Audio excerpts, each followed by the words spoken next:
time, there was a town of angry colonists in Boston, Massachusetts. They were mad at British Parliament because on May 10, 1773, it passed the Tea Act, which lowered the tax on tea, creating a monopoly for the East Indian Company. This angered them because it made it hard for local merchants to sell tea coming from other companies.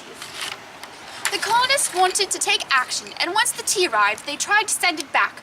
45 tons of tea were sent to Boston on 3 ships, the Dartmouth, Eleanor, and the Beaver.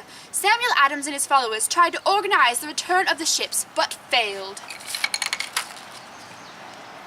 But they didn't give up after many attempts at petitioning and boycotting the East India Company. This would soon lead to the Boston Tea Party. Because they couldn't send the tea back to England, Samuel Adams and a small group of the Sons of Liberty decided that they would take a stand against the unfair taxation.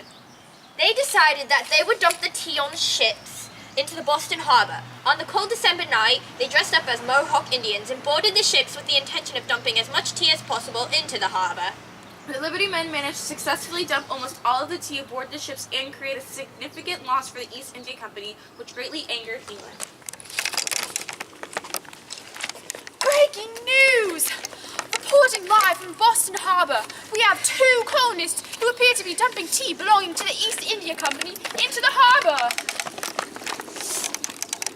As a result of the Coercive Acts, also known as the Intolerable Acts, were put in place as punishment for Boston. These acts included the Boston Port Act, which closed the harbor until Boston could pay for the tea, the Massachusetts Government Act, which put Boston under complete control of England, the Administration of Justice Act, which forced trials in Boston to take place in England, and the Quartering Acts, which forced colonists to house members of England's military. The Intolerable Acts created a lot of anger among Boston's colonists and encouraged even more to start and join the revolution. The Boston Tea Party was a defining moment in the quest for America's freedom.